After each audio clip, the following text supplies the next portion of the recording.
Thanks very much for joining us on the Intermodal Logistics Podcast. I'm Kevin Baxter, joined by my co-host for this edition, InTech Logistics CEO Rick Legore. Hey, Rick. Hey there. So today we've actually talked, we've covered a lot of different pieces of supply chains, but we really haven't gotten too far into ocean cargo. And that's certainly a very big part. Almost all freight is on the ocean at some point over the course of its journey. So a lot to cover there. And who better to help us cover it than Peter Sand, Chief Analyst with Xeneta. Peter, thanks very much for joining us today. You're most welcome. It's a pleasure to be on the Intermodal Logistics Podcast with you guys. So thanks for the kind invitation. Thank you. So before we get started on the overall topic today, tell us a little bit about yourself and your background in the industry. Yeah, I've spent only a couple of decades in the maritime industry, so I'm still learning something new every day. But currently working with Xeneta, which is the leading freight rate benchmarking platform and market analytics for ocean freight and air freight. We're not covering air today, but it's something that our shipper customers increasingly also do when they procure freight. Look at what are the alternatives, especially during times like, well, right here, right now, or perhaps even more so during COVID. What are my options if I cannot truck it all the way? Do I go airborne? Do I go ocean? What are the alternatives to what I would normally do? But hey, I'm located in Europe, the other side of the pond, but with a global scope all the time. My areas of interest, being a master of economics, is that of geopolitics, economics in general, and geography as such, and no better place than shipping industry, I think, is for my interest. So just pretty pleased to be now with a keen focus on container shipping, trying always to find out what goes on right here, right now, with some insights on what happened before. And how is the current crisis different or similar to what we've experienced before? So that's basically also what we try to assist our customers in doing, selling and buying freight in the ocean freight space, with the best possible insights on how to time tendering, on how to do the budgeting going forward, right? In times like the current ones where freight rates jump by $3,000 on one day, only to fall by $3,000 in a few weeks later. Speaking of the Transpac, so pretty pleased to shed some light on the current obstacles as we move into the podcast. Absolutely. So before we get into specifics on the day-to-day happenings, I guess we should say. Tell us a little bit more about how your customers use the platform, and as you said, you do both. So how do people sort of use the platform and make decisions on bookings? Yeah, well, basically, what the Xeneta is all about, it originates only from Oslo, Norway, 14 years ago, where the question always came about when you procured freight in the ocean space: what would be the right price for me to pay? If you went directly with carriers or went via forwarders, you got different bids coming in, and you wouldn't necessarily be able to tell if I were overpaying in the market or I were, say, getting a good deal out of my negotiations.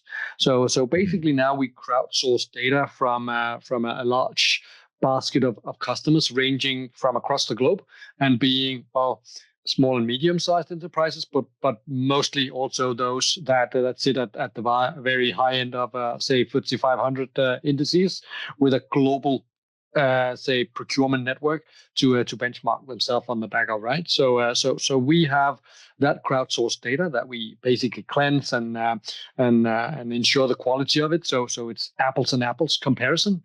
And then depending on where you sit as a shipper, say you are a large sized shipper, right? You wouldn't perhaps go by some of the numbers that you find randomly around from various others providers of data on freight rates, where they go by the market average.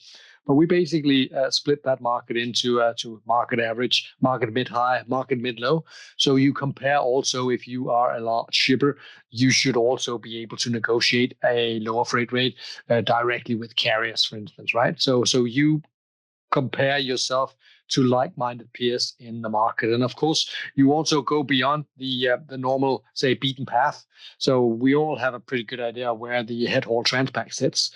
But if you are shipping intra-Asia, if you are relaying some cargo via Singapore, or all of a sudden find yourself looking for manufacturing facilities in India, maybe you're looking to say reinforce the resilience of your supply chains these days, or diversify your sourcing strategy away from 99% in China and 1% in Vietnam, because that seems to be the good choice in the past, but will it also be so in the future?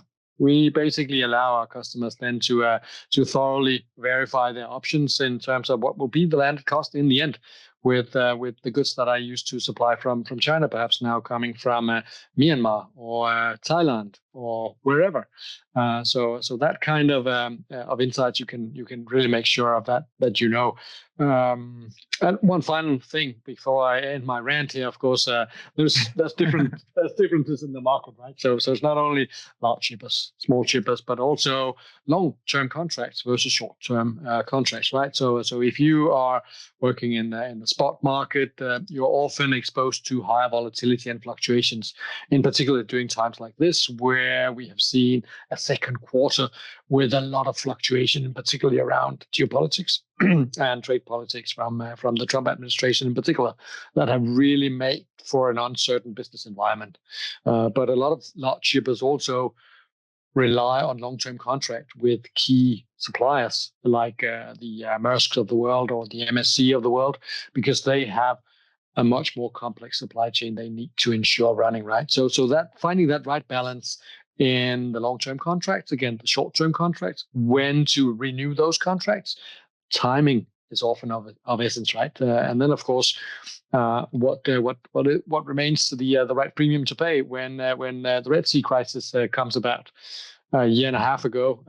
That's definitely also one question that I ask multiple times when asked by shippers, what would be the appropriate premium to pay for carrier service now going around the Cape of Good Hope? And hey, they are not telling you, so we gave it a best stab. So one more process question. Tell us a little bit more about how the rates get set, because people see the rates all the time. They see them fluctuate, as you said. Sometimes they don't fluctuate as much. They've been fluctuating plenty this time. But how do carriers and how do shippers actually see what the rates are, and how are they set? Well, we basically that basically comes in two ways. The first way is that every single data point that we show on our platform is crowdsourced data based on actual transactions out there. So it's not like we do this. That's a different part of it. And that's basically my responsibility. But for all the benchmarking exercises and that verification of, am I overpaying some carriers on specific trade lane and getting a really good deal with other carriers or the same carriers on other trade lanes, that's all done on that qualification of the data, where we basically have a whole team. We call that the rate management team, which basically trawls through some 15 million data points every month in order to enrich the platform with more new data, right? Of course, they have artificial intelligence tools available also to do parts of that, but they basically ensure that what is being showed in there is verified, even for an interesting development that we see very much now, index-linked contracts. So we may touch a little bit more on that later down the road if you want to. But it basically requires also for us to be having a proven method. So financial derivatives can be traded on the back of our indices. So it's that kind of level that we work on when working on methodology on the benchmarking element, and the second half, if I may just be the forward-looking assessment, right? So so the question, I guess, that I get every single day, multiple times, what comes next?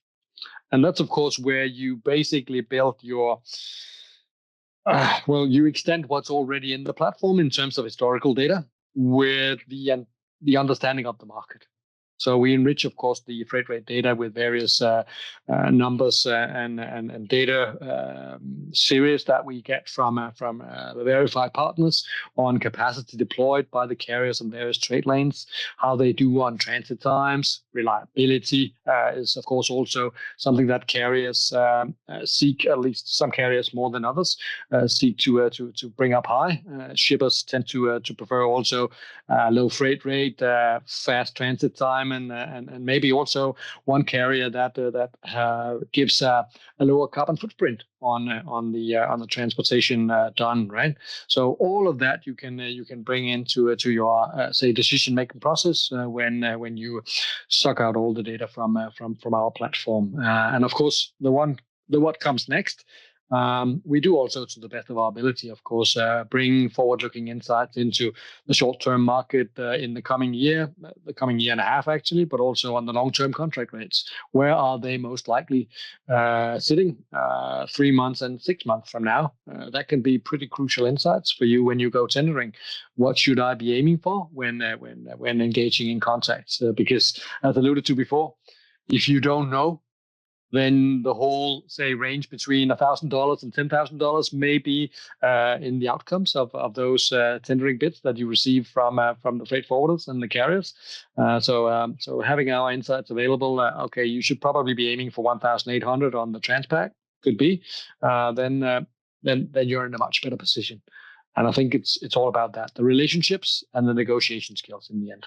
Then you can probably get the best possible logistics setup that you aim for. So as the information is coming in your platform, I'm assuming you're getting pricing information, and then are you getting volume information?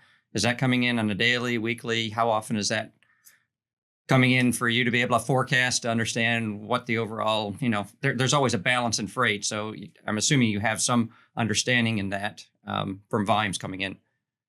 You're absolutely right. The balance between supply and demand from an overall basis, and of course also on a very narrow trade lane basis. Demand data is something that we are seeking to enrich our data, our platform on the data, somewhere between in a few weeks to a few quarters down the road. We're currently finding out where to source that kind of data to the best of our, say, ability to verify that kind of insights, because it comes around in many forms. And trust me, you can probably see my gray hair. I've seen a lot of bad data around, but it helps. It helps if you have a better understanding of what should it probably look like. So thanks for bringing that up, Rick. It's something that we seek to enrich the platform with to a basis that is also actionable. So we can't wait around for several months or quarters to get the exact numbers right. So we need to find a way where we can perhaps make use of some platforms that have a good idea of, say, container bookings on key trade lanes, to see what's actually happening out there right now in terms of an increased demand from shippers taking advantage of the pause in tariffs, for instance. That was really something that spiked the market, and of course where the balance between supply and demand really shifted very, very fast. And of course impacted freight rates to a large extent. So it's something that we look at all the time in order to bring it to an actionable form. Currently, it only holds mostly historical insights, but that's also pretty important, especially when the Red Sea is around, bringing those much longer sailing distances into to the picture for the foreseeable future, as we have now seen attacks in the southern end of the Red Sea again this week. I know we really want to get in. I'm really fascinated by your company. I just became familiar with it when Kevin booked this opportunity to talk with you, and so I've been looking and studying a little bit. So I know we want to get into some of the details, but one more question I have about the platform itself: how do you customers pay for your services? Yeah, we basically have 3 packages plus some added services on top of that. If you really want the full insights, right? So that's where we have an exclusive service. We call that the Xeneta Lens. We give that only that offer to exclusive customers that need that extra. But it basically comes in various bundles of the platform, right? So depending on if you, again, what do you need to know? If you ask me, you need to know it all, right? So buy the whole lot. But obviously, if you're a more simple shipper, it may be that you're a large shipper, but you're a very simple shipper.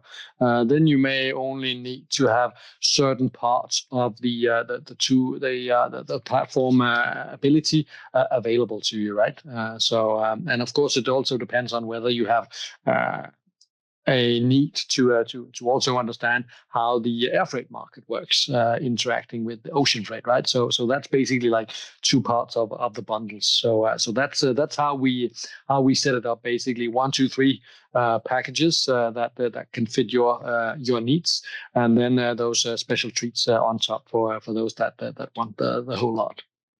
Excellent. All right.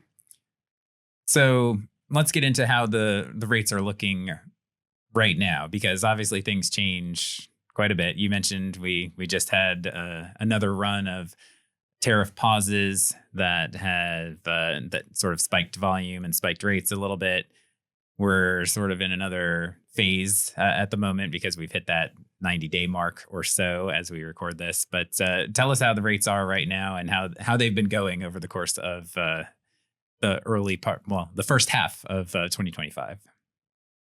Yeah. Well, easy peasy. Do we got like 45 minutes? Yeah. That was my last question. So. Exactly. Yeah, I mean, no two trade lanes or no two supply chains are alike. So especially, of course, with the Trump administration flip-flopping on tariffs these days, and with a deadline actually being set up to expire tomorrow. Now it seems as if it's been postponed until 1st August.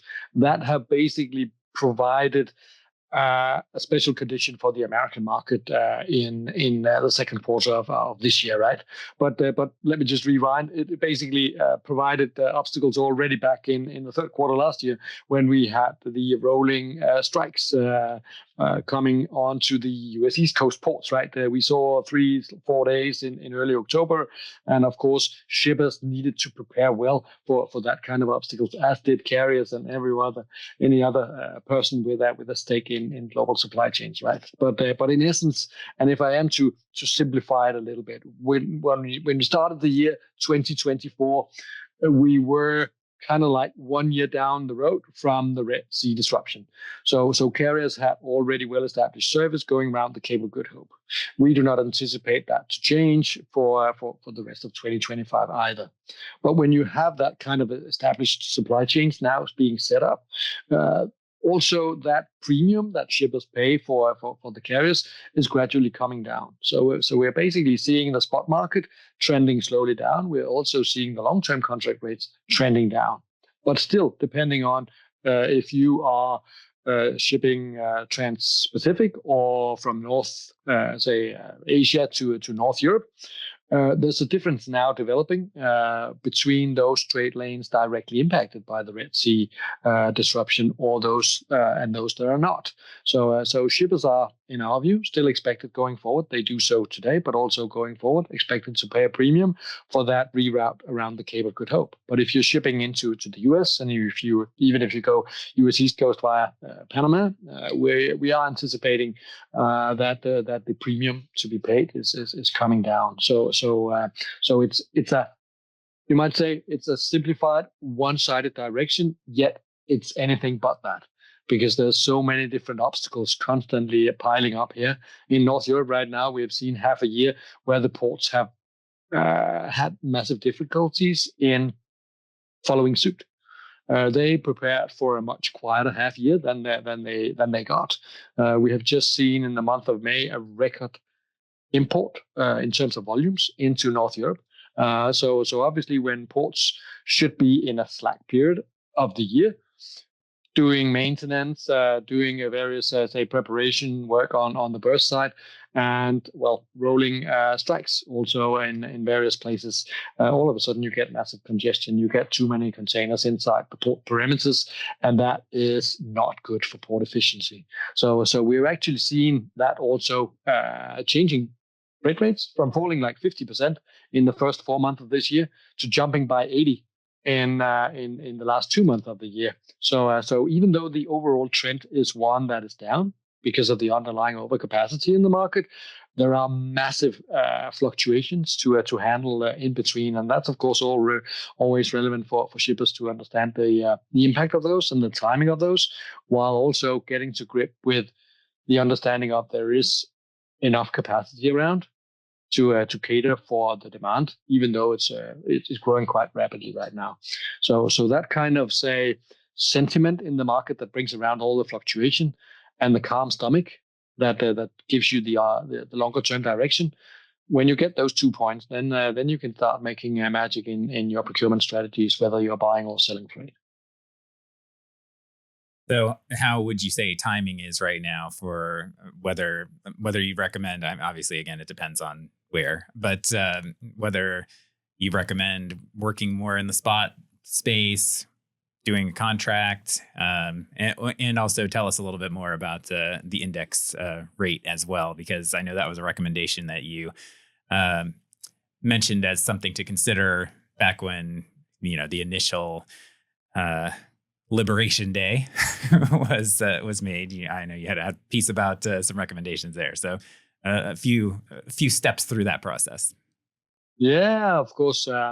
In the first case, if we look at if you're a shipper seeking to bring goods into North America, then probably if you again, of course, this requires you to be able to execute on a short notice, because again, things may change. But currently on the Transpac, we see massive overcapacity. Carriers rushed to bring back capacity to cater for that window of opportunity that shippers grabbed ferociously up front, but let go of quite quickly afterwards, because they had already brimming full inventories and they have been doing front loading for the entirety of 2024 for different reasons as well.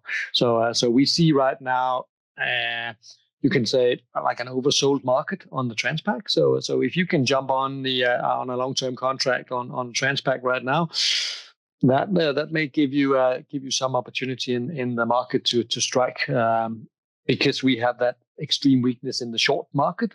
Then there's enough capacity maybe for you to strike a fine deal, maybe 1 year, maybe only 1 quarter, but it brings around at least a timing opportunity for you if you go West Coast.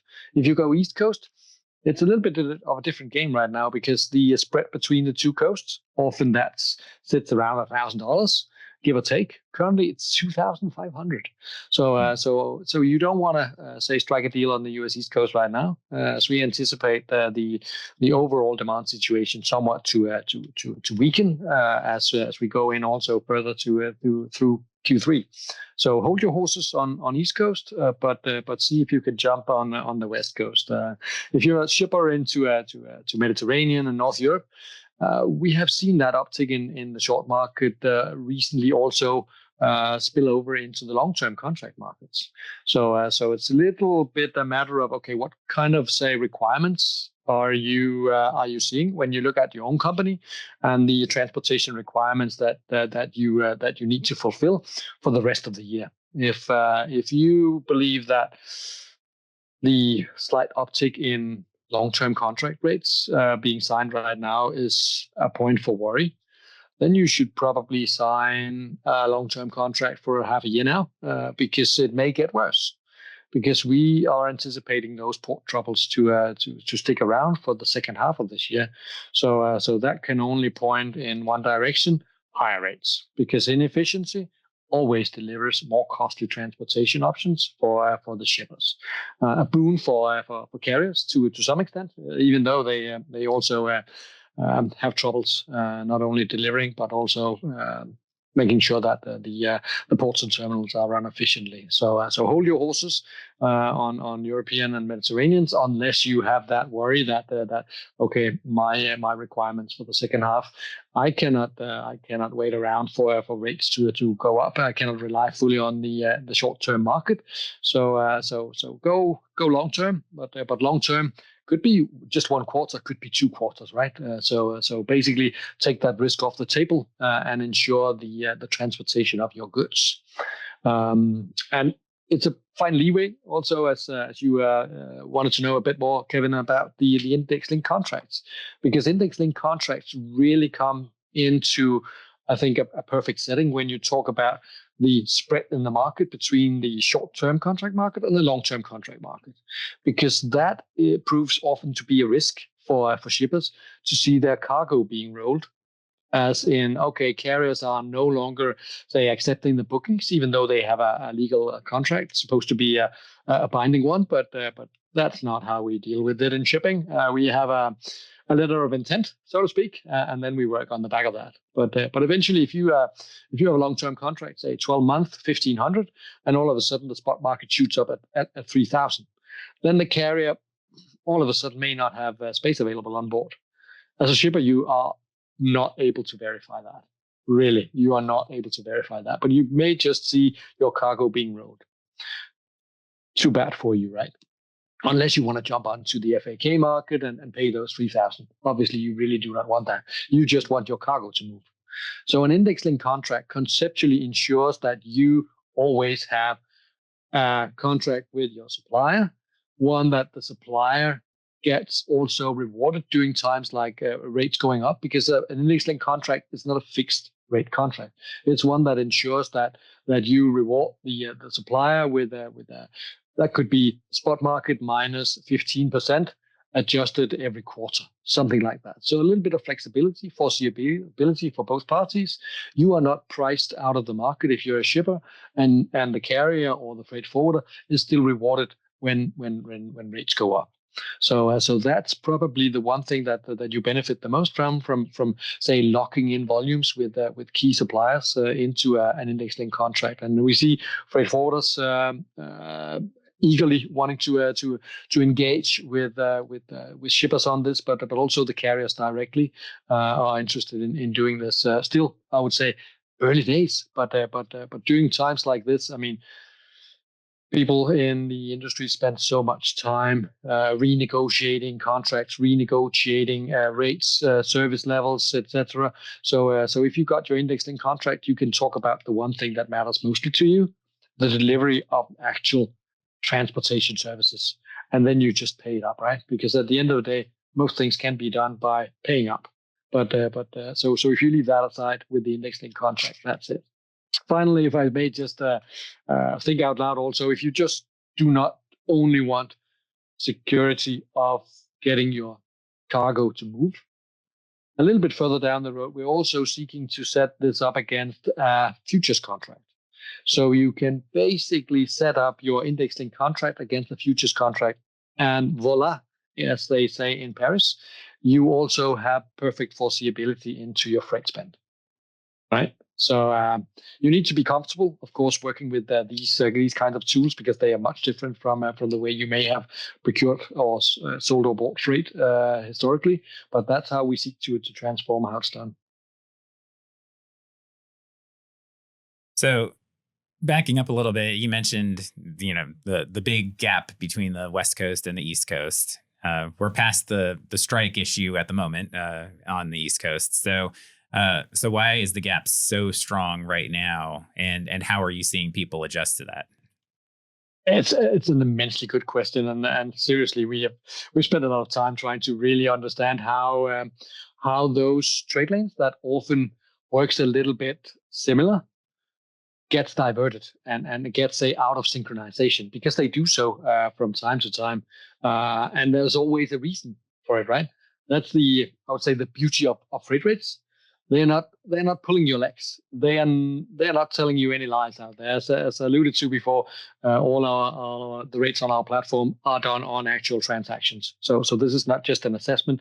This is real business, right? So one of the major factors that we have seen in the market is how carriers have played the two markets, so to speak.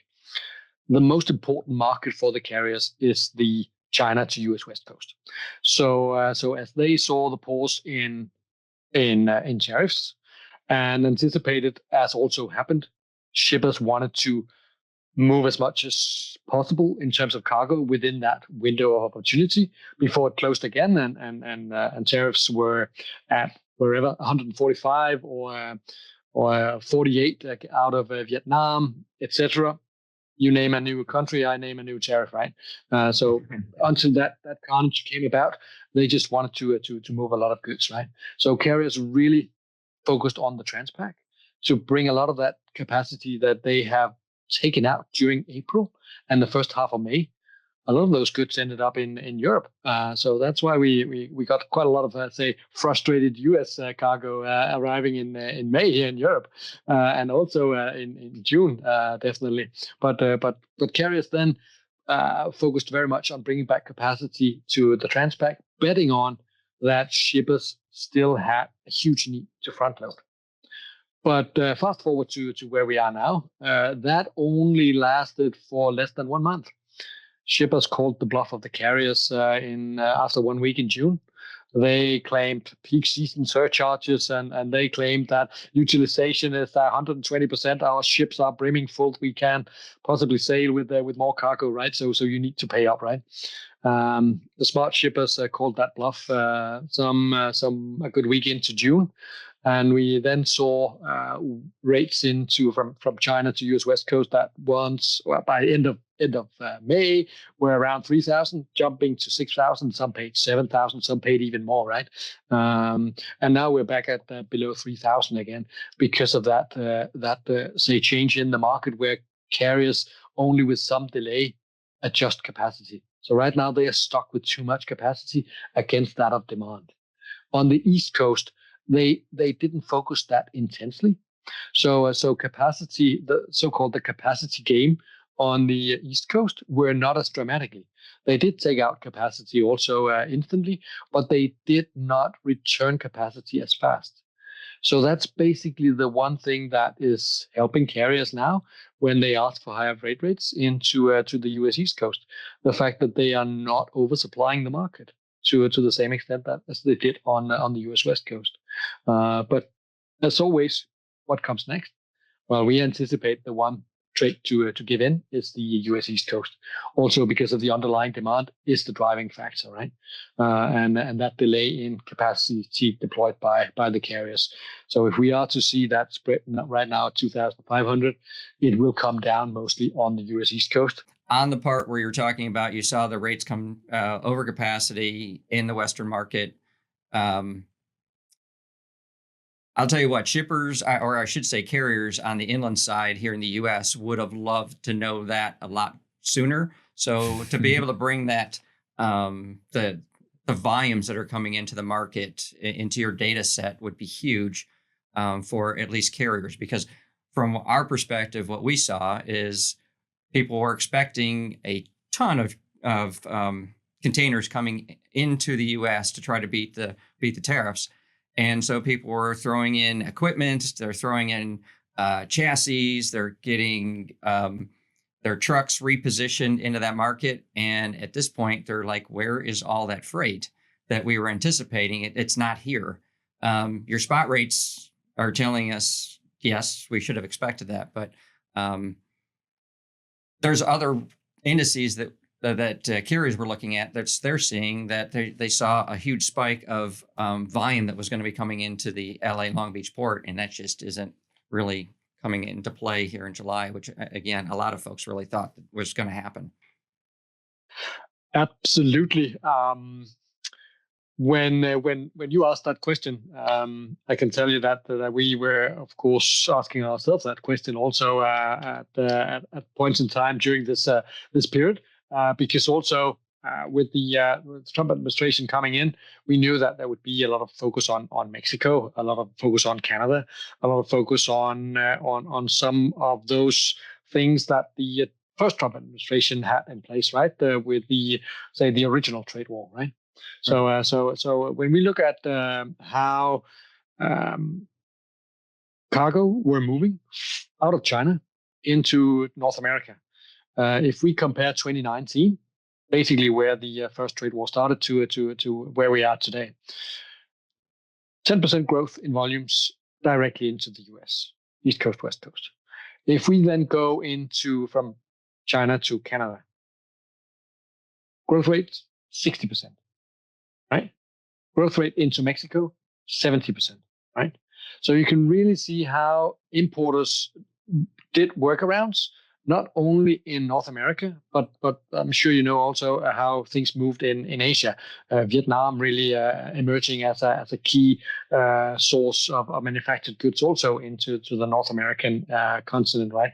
So as always, trade will find a way.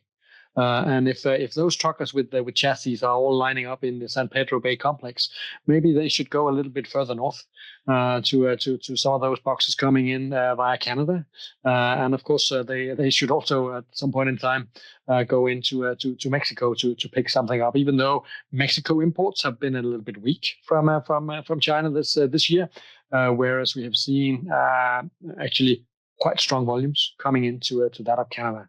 Of course, they are dwarfed. They are dwarfed by the absolute volumes into to America, East Coast, West Coast, and Gulf Coast in combination. But it's a fair point. How can we position ourselves for the onward carriage in inland transportation, whether that's railway or whether that's trucking? It would be nice to know. But it's I mean.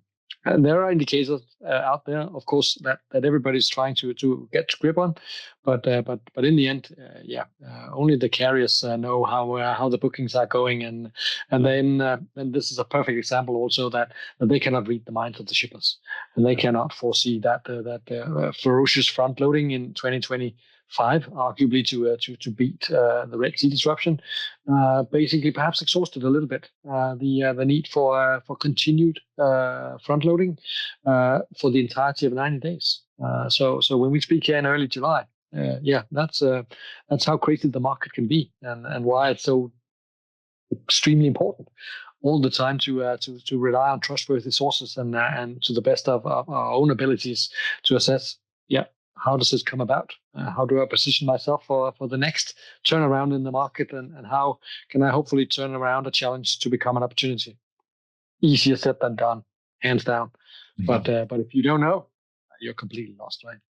So going back to this front loading question, does it seem as if, from your perspective, that shippers, in addition to the fact that they may have already front loaded quite a bit, are now sort of playing a waiting game because they've seen so many fluctuations in the actual policies that have been coming out? I mean, obviously, initially, when you first hear about, okay, country XYZ is getting this tariff, you feel like you have to do something. But then if 2 weeks pass, 30 days pass, and all of a sudden that country is on some sort of pause or the tariff has been reduced dramatically, is that just contributing to more of a let's hold the line kind of approach? Yeah, time can heal a man, but it may not in the end heal all damage done from the supply chain disruption here. Because also, regardless of where we may see important trading partners, Japan, South Korea may be facing 25% of tariffs, at least most recently announced. So give or take, it will definitely be higher than it once was. And the also only recently announced postponement of the implementation of the reciprocal tariffs is not really a boon to any shippers because it comes around too late. So supply chains really embrace foreseeability and the ability to work around whatever say regulation is coming about and whatever obstacles may be put up to trade.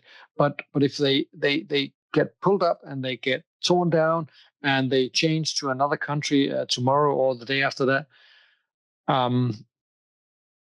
I've talked to many of our customers, and they have been not only frustrated but also exhausted over time, right? And of course, I mean, nobody's giving up here. So the fact that we did see some tariff pause here gave them an opportunity at least to assess thoroughly what are my options, what could I potentially do. And I'm not only talking about bringing more goods into bonded warehouses or free trade zones, but of course they are brimming full across North America to the extent of my knowledge, at least. And I can fully understand that because at the end of the day, this is basically life and death for some maybe smaller shippers and smaller businesses, mom and pop shops, not only in the trucking industry, but also in the imports side of things, because they may be priced completely out of the market. But we have definitely also seen more, bigger scale, more powerful players that have multiple manufacturing facilities spread across the globe. now completely rejigging their supply chains. So where they see no longer a profitable market if they produce in China, bringing that into US.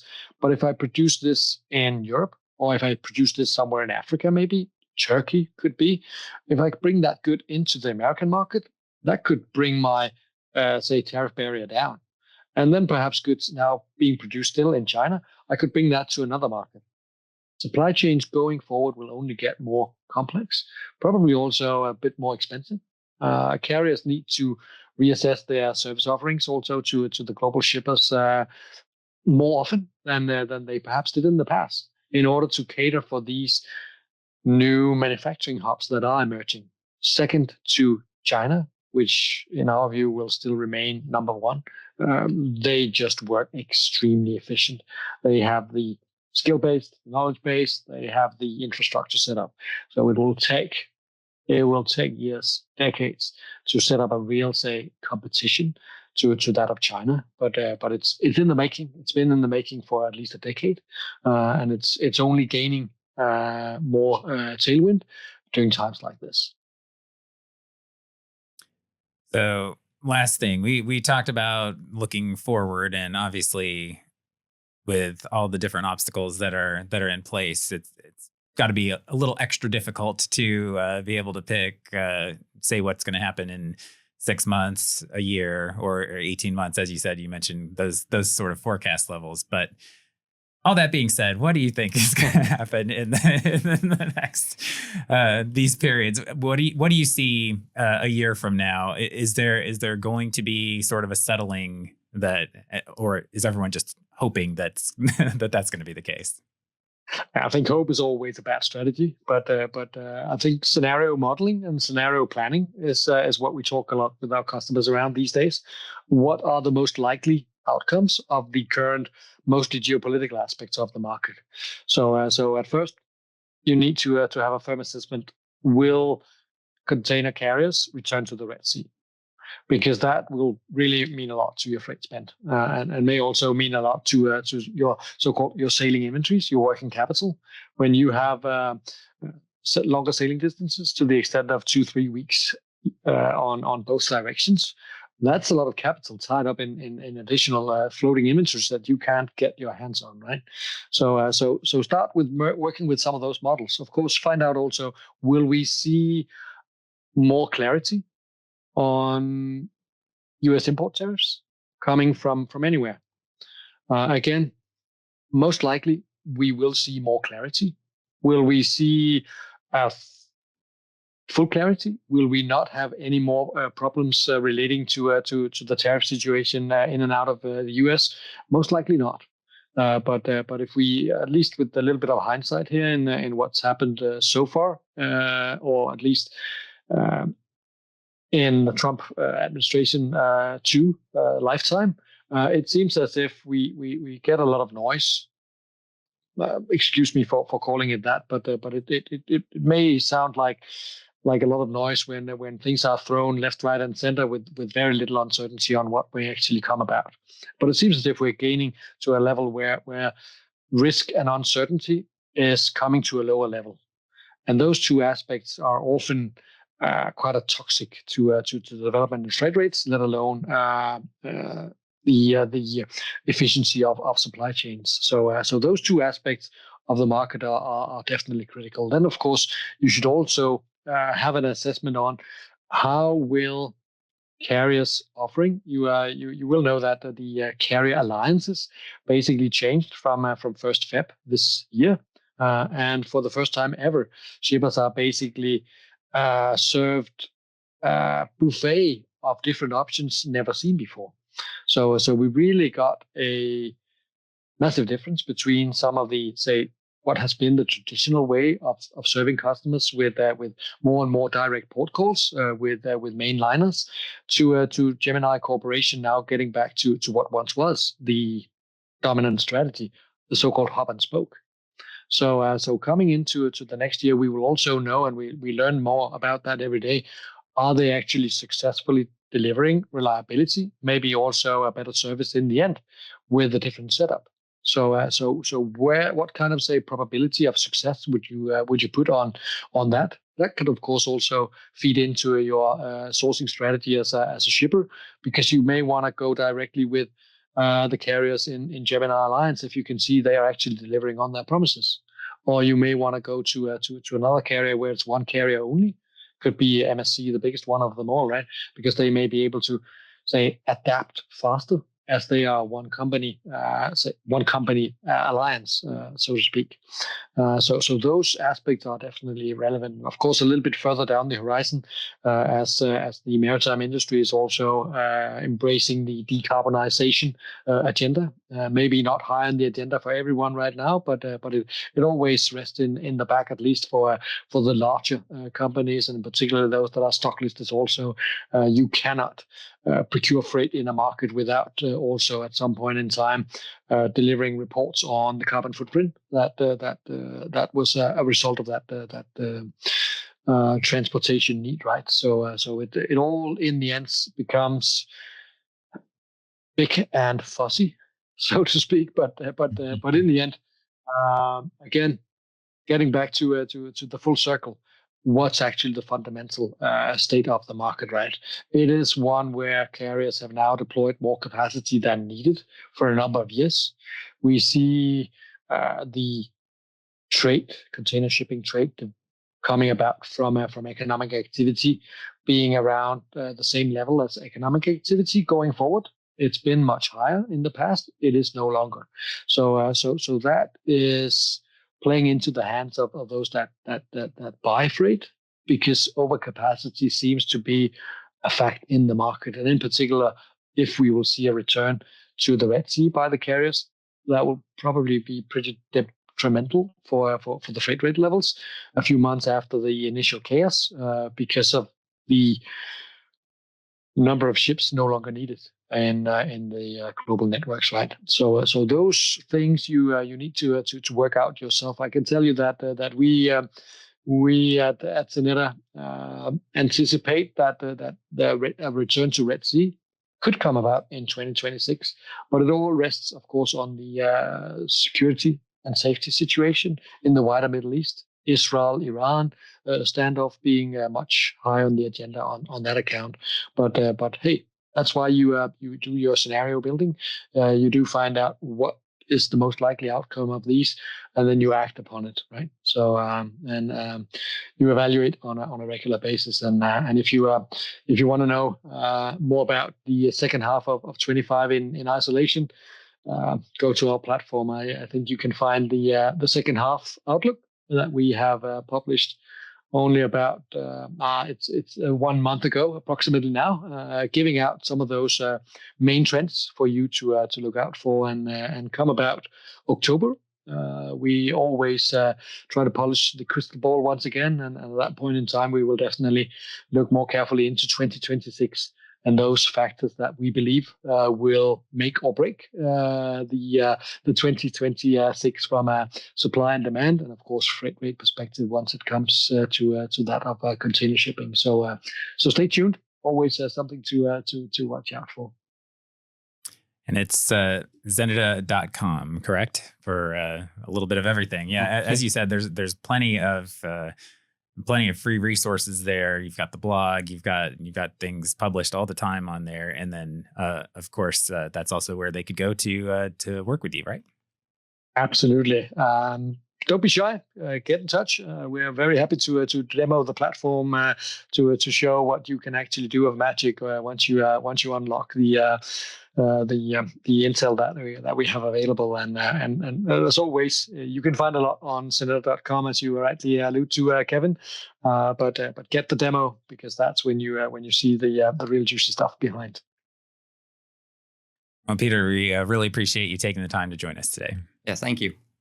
My pleasure, guys. I really enjoyed it. Thank you so much. So the ocean side of things, obviously, every bit of the supply chain and just domestic intermodal is certainly influenced by geopolitics, global events, and domestic policy. But this is really where where you're feeling it on a regular basis, and obviously it feeds everything else. So Right. No, it's fascinating. It was great to hear what Peter had to say and what his company is doing to try to disseminate the information of what they have on their platform.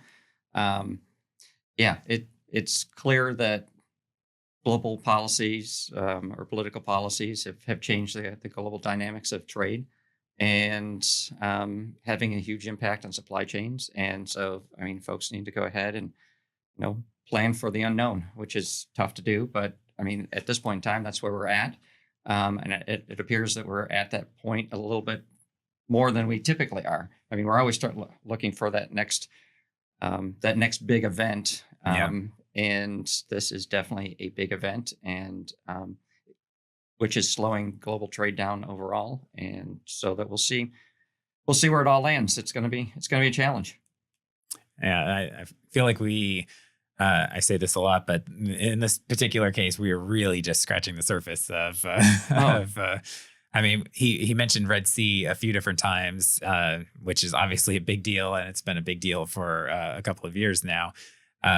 And we were still going back to the tariffs because there's just so much. There's so many layers to it. How the Red Sea has already affected the behavior prior to tariff implementation, and then how tariffs are bouncing that back and forth. And the Red Sea opens up again, big capacity. It comes back in the market for ocean, and definitely will bring the rates down. And of course, the steamship lines will be looking to go ahead and park boxes, park their ships to try to pull capacity out as quickly as they possibly can to hold rates. There's a lot going on. There's just a ton going on. And as Peter said, shippers are getting exhausted because of all the different things that they have to put into play to serve their customers and serve their boards and stockholders. Yeah, the index contracts are interesting because it does sort of take that piece of maybe having you still need to follow everything obviously and pay attention, but maybe that's something that people are moving into a little bit more, to take a little bit of the time away from having to follow and constantly changing up strategies that way. But all very interesting stuff, and you can find more in the description as well to find more about what Peter does and Xeneta as well. Thanks very much for joining us for this edition of the Intermodal Logistics Podcast. Please do subscribe, follow wherever you get your podcasts. We appreciate any comments, reviews, and ratings as well. You can also email us at podcast@intechlogistics.com and find more about Intech Logistics at www.intechlogistics.com as well. For Rick Lagore, I'm Kevin Baxter. Thanks very much for joining us.